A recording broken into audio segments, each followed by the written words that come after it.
पूंजी के असीमित संग्रह के लोगों को छूट दी हुई है। तो जब पूंजी सीमित है तो सीमित चीज के, सीमित संपत्ति के असीमित संग्रह की छूट क्यों दी जाएगी?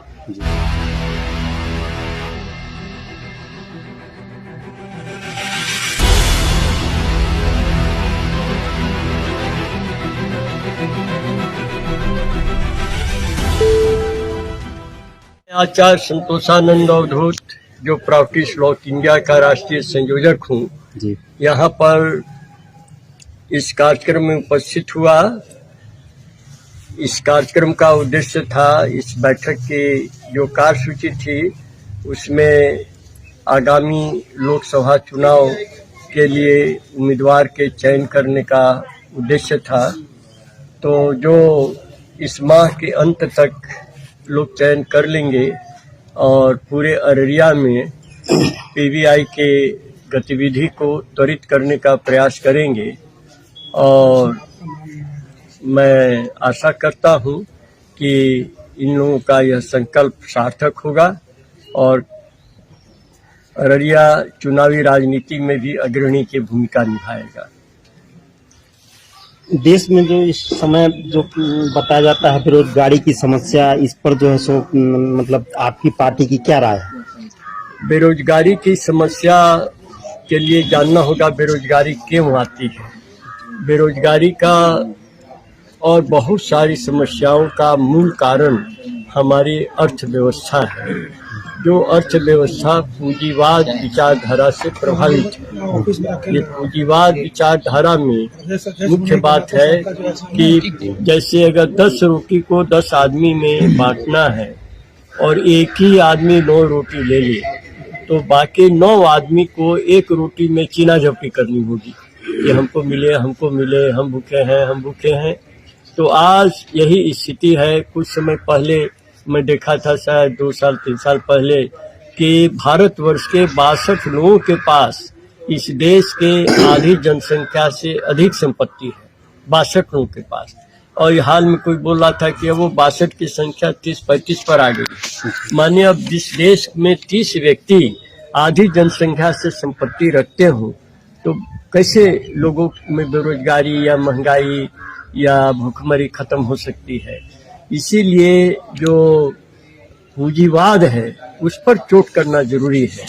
तो पूंजीवाद को प्रभुत्व ने, दर्शन ने, प्रभुत्व विचारधारा ने पूंजीवाद, साम्यवाद, मिश्रित अर्थव्यवस्था और जितनी भी व्यवस्थाएं रही हैं उनके विकल्प के रूप में यह आया है, आविर्भूत हुआ है हम लोग के बीच में। और हम लोग अगर बेरोजगारी समाप्त करना चाहते हैं तो इसमें जैसे बेरोजगारी कैसे होती है, तो एक तो देखिए जैसे कोई एक कारण, बहुत से कारण है। एक कारण है कि पूंजीवाद के कारण कि जैसे कोई मशीन पर 2 कारीगर काम करते हैं और एक ऐसी मशीन आ गई टेक्नोलॉजी के आविष्कार से जो एक कारीगर से ही काम चल जाता है। तो एक कारीगर को वो उद्योगपति हटा देता है कि देखता है कि इससे पैसा बच जाएगा। उसको जो भी टीएडीए वगैरह देना, मेडिकल अलाउंस देना, उसको तनख्वाह देना, बाद में ग्रेच्युटी देना, ये सब चीज़ का कोई झमेला नहीं रहेगा और हमारा टर्नओवर बढ़ जाएगा। तो प्रभुत्व की व्यवस्था में ऐसा नहीं किया जाएगा। अगर 2 आदमी उस पर काम करता है मशीन पर और एक आदमी सही हो जाता है तो उनके काम के घंटे आधे कर दिए जाएंगे। पहले 8 घंटा काम करते थे तो अब 4 घंटा एक आदमी करेगा, 4 घंटा दूसरा आदमी करेगा। बेरोजगार नहीं होगा, छटनी नहीं होगी किसी की। और चूंकि उस मशीन का टर्नओवर उतना ही है तो इसलिए उद्योगपति को कोई नुकसान नहीं हो रहा है। लेकिन यह जो हवस है, यह जो लालच है कि और अधिक से अधिक धन है, और अधिक से अधिक धन है, अरे क्या करोगे धन का?